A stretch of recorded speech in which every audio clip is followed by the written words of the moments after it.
Subscribe to our YouTube channel and press the bell icon to get the latest updates.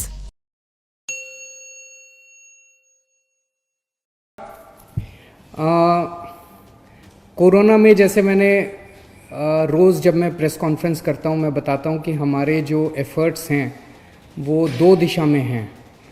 एक तो ये कि corona को फैलने से किस तरह से रोका जाए, उसमें हम सोशल डिस्टेंसिंग कर रहे हैं और कई सारे और लॉकडाउन चल रहा है, कई सारे मेजर्स लिए गए हैं। और दूसरा हम लोगों के एफ़र्ट्स हैं कि किस तरह से कोरोना से होने वाली मौतों को रोका जाए, कम किया जाए। कोरोना अगर किसी को हो भी जाए तो अस्पताल में जाए, अपना इलाज कराए और खुशी खुशी अपने घर लौट आए। ये हमारा हमेशा एफ़र्ट है। तो कुछ दिन पहले मैंने आपको बताया था, लगभग 10 दिन पहले, पिछले हफ्ते मंगलवार को हम लोगों को केंद्र सरकार से परमिशन मिली थी कि हम कोरोना के जो सबसे सीरियस मरीज हैं, काफ़ी सीरियस मरीज हैं, उन लोगों के ऊपर हम प्लाज्मा थेरेपी ट्राई करके देख सकते हैं कि उन पे क्या असर पड़ता है। प्लाज्मा थेरेपी क्या है, मैंने पहले भी आपको एक्सप्लेन किया था, आज फिर से मैं एक्सप्लेन कर देता हूँ कि जो पेशेंट ठीक हो जाते हैं, उनको कोरोना हुआ, अस्पताल में एडमिट हुए, उसके बाद वो ठीक होकर घर चले गए, ऐसे मरीजों के खून के अंदर एंटीबॉडीज़ बनती हैं जो उन्हें कोरोना से बचाती हैं। तो अगर ठीक हुए पेशेंट के खून से प्लाज्मा निकाला जाए, वो एंटीबॉडीज़ निकाली जाएं और जो बीमार पेशेंट है उसमें डाल दी जाएं, तो वो बीमार पेशेंट भी ठीक हो जाता है। इसे हम प्लाज्मा थेरेपी कहते हैं।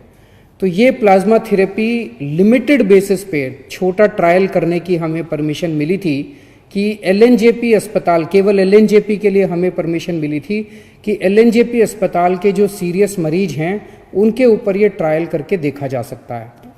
हमने पिछले कुछ दिनों के अंदर 4 मरीजों पे ट्रायल करके, एलएनजेपी के 4 मरीजों पे ट्रायल करके देखा।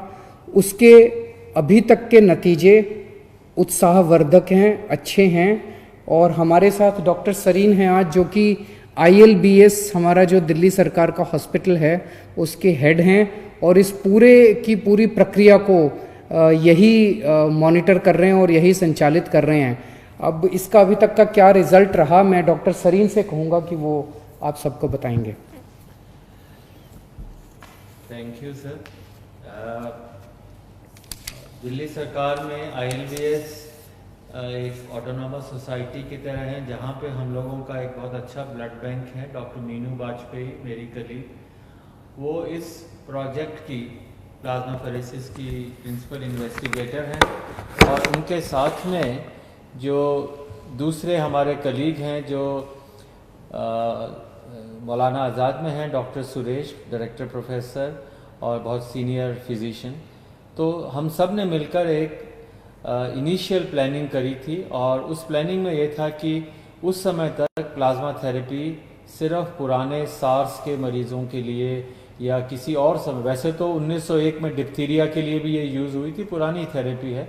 तो हमें लगा कि चूंकि और कोई वायरस की दवाई नहीं है या हमारे पास ऐसी दवाई नहीं है कि वायरस शरीर में एंटर हो तो उससे हम आगे बढ़ने से रोक सकें, तो एक ही थेरेपी थी कि वायरस को कैसे न्यूट्रलाइज करें या उसके साइड इफ़ेक्ट्स कैसे कम करें। मैं सिर्फ सिंपल भाषा में समझाऊंगा कि इसके 3 फेजेस होते हैं बीमारी के। पहला फेज़ है जिसे हम वायरस फेज़ कहते हैं, जिसमें वायरस शरीर के अंदर आता है, वायरस बढ़ता जाता है, कभी यहाँ जाता है कभी कहाँ। सेकेंड फेज़ होता है जिसे पल्मोनरी फेज़ कहते हैं, जिसमें लंग के अंदर इंजरीज आने लग जाती हैं और उसके कारण उसको ब्रीदिंग की डिफ़िकल्टी, सांस की डिफ़िकल्टी। और थर्ड फेज़ जो होता है जिसमें साइटोकाइन रिलीज़ होते हैं, मतलब शरीर ऐसे सारे चीज़ें प्रोड्यूस करता है कि वायरस को अपन मार सके। तो अगर वो थर्ड स्टेज में मरीज़ आता है तो उसके ऑर्गन फेलियर की स्टेज हो जाती है, वो लेट स्टेज हो जाती है। सेकेंड स्टेज में मरीज़ आता है जिसमें लंग के अंदर इन्फेक्शन है पर बाकी ऑर्गन्स चल रहे हैं। उस थेरेपी के अंदर, उस स्टेज के अंदर अगर अपन प्लाज्मा दें तो हम वायरस को भी कम कर सकते हैं और हम ऑर्गन फेलियर्स को बचा सकते हैं। फर्स्ट स्टेज में पकड़ में ही नहीं आता, उससे मतलब जैसा CM साहब ने कहा, हमें सिर्फ प्रिवेंशन और अर्ली डिटेक्शन पे है। तो हमें अगर मरीज 7 से 15 दिन के बीच में आए जिसको ब्रीदिंग की डिफ़िकल्टी है या सांस की है, तो ऐसे व्यक्ति में जिसमें बाकी ऑर्गन फेल नहीं हो उस समय तक, तो ऐसे व्यक्ति में प्लाज्मा थेरेपी का रोल हो सकता है। हाँ, अभी शुरू में जो हमने मरीज किए हैं, बहुत सारे मरीज स्क्रीन किए, और शुरू में डॉक्टर्स का ये काम होता है do no harm. Hippocratic oath यही है कि आप भले ही सोचें कि अच्छा हो रहा है पर बुरा ना करें। इस विचार से शुरू में हम लोगों ने ट्रायल बहुत केयरफुली सोच के शुरू करी, और मुझे बहुत खुशी है कि शुरू में 4 मरीज़ में हम लोगों ने अभी उत्साहवर्धक फल देखे हैं। और हाँ, आज उम्मीद है कि 2 या 3 मरीज़ और हमारे जो हैं, जो कि सिक हैं LNH हॉस्पिटल में, उनको हम लोग उनके टेस्टिंग रात 1:30 बजे सैंपल आए, अभी मुझे लगता है कि 12 बजे तक उनका वायरस टेस्ट हो जाएगा, और उनके लिए ब्लड भी तैयार है, प्लाज्मा भी तैयार है, और हो सकता है आज हम उन लोगों को थेरेपी दे सकें। और इस थेरेपी के बेनिफिट्स काफ़ी हैं। अगर आपने उसको दिया तो वो 3rd स्टेज, जिसे हम साइटोकाइन स्टॉर्म कहते हैं, उस स्टेज पे मरीज ना जाए जिसमें ऑर्गन फेल हो और लंग के इन्फेक्शन जल्दी से करेक्ट हो जाएं। ये एक हमारा मेन एम है, और ऐसे थेरेपी और अभी कोई है नहीं। हमें लगता है कि शुरू के अगर जैसे मान लीजिए 10 मरीज़ हमें 20 मरीज़ कर रहे हैं, मुझे लगता है कि हमारे मरीज़ ये 10 से 15 दिन में कंप्लीट हो जाएंगे, और आपकी दुआएं रहीं, मरीज़ों की दुआएं रहीं, तो हो सकता है कि हम एक लीड ले सकते हैं, बता सकते हैं कि हाँ ये थेरेपी अच्छी है। पर इसमें कई दिक्कतें भी हैं, जैसे जिन लोगों को अपना कोरोना कभी हुआ, रिकवर हो गए, अभी वो क्वारंटाइन में हैं, घर पे हैं, अगर वो लोग ब्लड देंगे तभी तो हमें एंटीबॉडी मिलेंगी, नहीं तो कहाँ से मिलेंगी। तो इस समय हमें उन लोगों की ज़रूरत है कि अपनी देशभक्ति दिखाएं। ये बताएं, जैसे थोड़े दिन पहले एक लड़का था बिल्कुल यंग, और वो आया रात को 1-1:30 बजे, और हमें लगा कि किसी तरह प्लाज्मा मिल जाए, पर उसको पूरे दिन के बाद प्लाज्मा नहीं मिला, और वो अगले दिन सुबह 4 बजे, हमें 7 बजे प्लाज्मा मिला, 4 बजे वो हमें छोड़ के चला गया। तो दिन भर मैं डिप्रेस होता रहा, पूरी टीम डिप्रेस हो गई कि क्या हमारे यहाँ ऐसे लोग नहीं हैं जो कि अदरवाइज ऑल राइट हैं और घर पे हैं, और जिनके अंदर रिकवर हो गए हैं कोरोना से, तो भाई अपना ब्लड दे। ये ब्लड डोनेशन भी नहीं है, ये मान के चलिए, जैसे सीएम साहब ने बताया कि ये ब्लड डोनेशन नहीं है। जैसे मैं ब्लड देने जाऊं, मैंने 50-60 बार ब्लड दे दिया। कोई भी मरीज ट्रांसप्लांट का होता, कोई बीमार होता, सबसे पहले जाके सुबह 8 बजे हम ब्लड दे देते थे। ब्लड देने के बाद हमें 3 महीने वेट करना पड़ता है दोबारा देने के लिए। पर प्लाज्मा के अंदर, उसमें जैसे आपने कभी देखा हो डेंगू के लिए, भाई मेरे प्लेटलेट निकाल लो, बाकी ब्लड वापस अंदर आ जाता है। तो उसी तरीके से प्लाज्मा फरेसिस में एक मशीन होती है, खून उसमें से जाता है, सिर्फ थोड़ा सा एंटीबॉडी प्लाज्मा लिया जाता है, बाकी खून वापस आ जाता है। कोई कमजोरी नहीं, वीकनेस नहीं, और आप चाहें मतलब अगर हिम्मत है तो 10 दिन में फिर दे सकते हैं। ब्लड तो 3 महीने तक नहीं दे सकते। दूसरी एक बात है कि अगर आप ब्लड देते हैं तो आपकी बोन मैरो स्टिमुलेट होती है, नया ब्लड बनता है, you feel younger, it is a longevity के लिए ब्लड डोनेशन एक बहुत अच्छा माध्यम है। और फिर हमारी जिम्मेदारी है कि डोनर को नुकसान ना हो, मतलब पहले उसका हीमोग्लोबिन चेक होता है, वेट है, उसकी वेन्स हैं, कोई सिम्टम्स नहीं है, पूरा चेक करके डोनर की सुरक्षा ज़्यादा ज़रूरी है। फिर ऐसे व्यक्ति अगर डोनेट करेगा और फिर हम पूरा ध्यान रखते हैं, तो मैं चाहूँगा कि आपसे अपील भी करूँगा और हमारे पॉलिटिकल चीफ से अपील करवाऊँगा कि आप लोग दिल्ली में आगे आएँ। अगर हम ये डोनेशंस 2 दिन में कर दें तो मुझे लगता है कि हम सारे मरीज़ बहुत हैं, अभी भी कम से कम 2 दर्जन मरीज़ हैं LNH में जिनको हो सकता है ज़रूरत हो। तो आप लोग अगर आएँ, हमें डोनेशन दें, हम मरीज़ के ऊपर पूरी जी जान से, हमारी टीम जो है पूरी जी जान से लग कर के उनको सुपरवाइज़ करेगी, उनको प्लाज्मा या जो भी देना है देगी, हो सकता है वो ठीक हो जाए। और प्लाज्मा थेरेपी का एक और एडवांटेज है, इसमें ऐसा खर्चा नहीं। आप जैसे विदेश से दवाई मंगाए, रेमडेसिविर है, ये इतनी एक्सपेंसिव मेडिसिन है, हम लोग अफोर्ड नहीं कर सकते, कंट्री अफोर्ड नहीं कर सकता। तो इसलिए plasma therapy comparatively almost inexpensive है। तो मुझे लगता है, और नेक्स्ट 10 दिन में मुझे लगता है अगली बार फिर हम बेटर रिजल्ट्स बता पाएंगे। सर अभी जो 4 हुए हैं उनके अगर आप रिजल्ट्स बता सकें। सर अभी जो 4 हैं, आपने मुझे पूछा, अच्छी खबर ये है कि उनमें से हो सकता है 2 आज या कल तक अस्पताल से जाने लायक हो जाएं, बल्कि उठ के बैठ के नाश्ता कर रहे हैं। वही आदमी जो वेंटिलेटर पे जाने की स्थिति में हो सकता था वो बेटर है, और छुट्टी मिलने के आसार हैं, इस हफ्ते के अंदर छुट्टी मिल जाए ऐसी उम्मीद है। और बाकी 2 जिनको चढ़ा है वो अभी तक कोई रिएक्शन नहीं है। प्लाज्मा में रिएक्शन हो सकती है, जैसे आप किसी को ब्लड चढ़ाएं तो किसी को भी ब्लड से रिएक्शन होती, उससे ज़्यादा रिएक्शन नहीं हो सकती, और वो भी नज़र रखते हैं। तो अभी तक चारों बहुत अच्छे हैं, और एक को आज सुबह 1:30 बजे ख़त्म हुआ प्लाज्मा, वो भी ठीक है।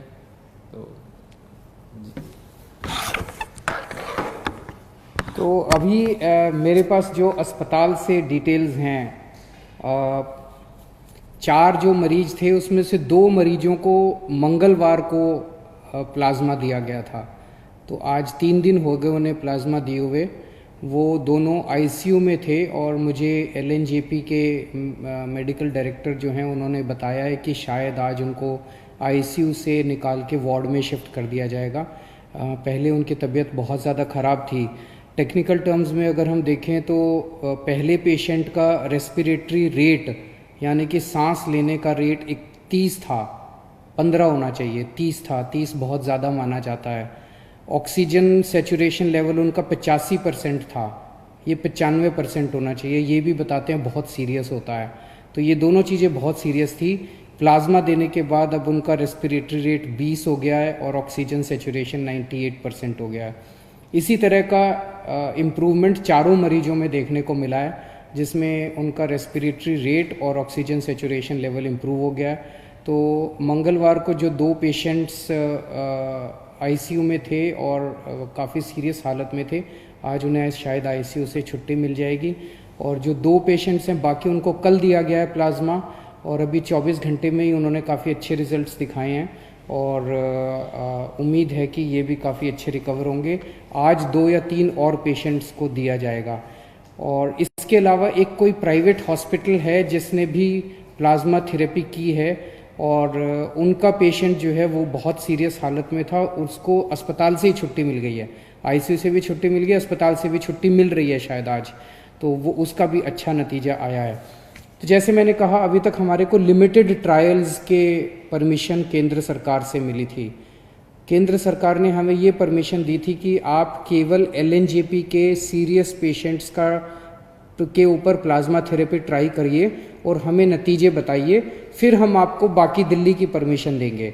तो अगले 2-3 दिन और हम ट्रायल्स करेंगे, और उसके बाद नेक्स्ट वीक हम लोग केंद्र सरकार को पूरे दिल्ली के सीरियस कोरोना के पेशेंट्स को प्लाज्मा थेरेपी देने के लिए अप्लाई करेंगे कि पूरे दिल्ली के सीरियस पेशेंट्स को प्लाज्मा थेरेपी देने की हमें इजाज़त दी जाए। मुझे उम्मीद है कि वो भी इजाज़त हमें जल्दी मिल जाएगी। तो उसके बाद दिल्ली के किसी भी अस्पताल के अंदर कोई भी कोरोना का अगर सीरियस पेशेंट है उसको हम ट्राई कर पाएंगे, उसको हम प्लाज्मा थेरेपी दे पाएंगे। फिर से मैं कह दूँ, ये इनिशियल नतीजे हैं। अभी कोई हम ये ना सोचें कि इसका कोरोना का इलाज मिल गया और ऐसा कोई, इनिशियल नतीजे हैं। इनिशियल नतीजे बहुत उत्साहवर्धक हैं, एक उम्मीद की किरण नज़र आ रही है। और मैं वैसे तो ज़िंदगी ऊपर वाले के हाथ में है, और हम हमेशा कहते हैं, सभी डॉक्टर्स भी कहते हैं कि ज़िंदगी ऊपर वाले के हाथ में है। हर डॉक्टर पूरी कोशिश करते हैं अपने मरीज़ को बचाने की। तो लेकिन एक ये इतने ऐसे समय में एक ये उत्साहवर्धक खबर है हम सब लोगों के लिए। जैसे डॉक्टर साहब ने कहा, इसमें सबसे अहम रोल डोनर का है, जो कोरोना से ठीक हो गया और वो आके अपना प्लाज्मा डोनेट करता है। तो जैसे डॉक्टर साहब ने, आप में से बहुत सारे लोगों ने डेंगू के लिए ब्लड दिया होगा। डेंगू के लिए जब आप ब्लड देते हैं तो आपका ब्लड नहीं लेते, इधर से नली लगाते हैं, इधर से आपका खून निकलता रहता है, खून में से प्लेटलेट्स निकल जाते हैं और वो खून आपके शरीर में वापस डाल देते हैं। तो प्लेटलेट्स निकाल के खून आपके शरीर में वापस डाल देते हैं, आपको कमजोरी भी नहीं आती। इसी तरह से ये है, यहाँ से खून लेंगे, आपका ब्लड में से प्लाज्मा निकाल देंगे और वो आपका ब्लड वापस डाल देंगे। तो आपको किसी तरह की चिंता करने की ज़रूरत नहीं है। हमारी जितने लोग अभी ठीक होके गए हैं, उन सब लोगों से हाथ जोड़ के निवेदन है कि आप अब दूसरे लोगों की जान बचा सकते हैं। तो एक एक व्यक्ति जो ठीक होके गया है, उसकी जिम्मेदारी बनती है कि वो दूसरों के काम आए। और जब मैं कह रहा हूँ जान बचा सकते हैं, तो आपका प्लाज्मा, आपके खून से लिया हुआ प्लाज्मा केवल और केवल उन्हीं पेशेंट्स को दिया जा रहा है जो बहुत सीरियस हैं। अगर आप प्लाज्मा ना दें तो हो सकता है उनकी मौत हो जाए। तो एक्चुअली आप एक आदमी की ज़िंदगी बचाएंगे। कई बार अगर आपके शरीर में प्लाज्मा में एंटीबॉडीज़ ज़्यादा होती हैं तो एक आदमी से 2 लोगों की जान भी बच जाती है, या नॉर्मली एक आदमी से एक ही आदमी की जान बचती है, कई बार एक आदमी से 2 की जान भी बच जाती है। तो आप एक्चुअली 2 लोगों की, एक आदमी की जान बचाएंगे। जितने लोग अभी ठीक होकर गए हैं, हमारे यहाँ से आपको फ़ोन आएगा। जब आपको फ़ोन आए, हम आपके लिए गाड़ी भेज देंगे, आपके आने जाने की व्यवस्था कर देंगे अस्पताल। आप प्लीज़ किसी तरह की चिंता मत करें। सभी डॉक्टर्स, जैसे सरीन साहब ने कहा, कि हम आपको किसी तरह की कोई हानि नहीं होने देंगे। हानि हो ही नहीं सकती, बड़ा सिंपल सा प्रोसेस है। आप ज़रूर अपना ब्लड डोनेट कीजिए, प्लाज्मा डोनेट कीजिए, ताकि हम दूसरे लोगों की जान बचा पाएँ। तो मुझे लगता है ये हम सब लोगों के लिए एक बहुत अच्छी खबर है, और मैं उम्मीद करता हूँ कि कोरोना जल्दी से जल्दी ख़त्म हो, कम से कम फैले, और कुछ हो ना हो, कम से कम इसके कोरोना की वजह से मौत नहीं होनी चाहिए किसी की भी। हमारा पूरा प्रयास है इस दिशा में। बहुत बहुत शुक्रिया। Thank you.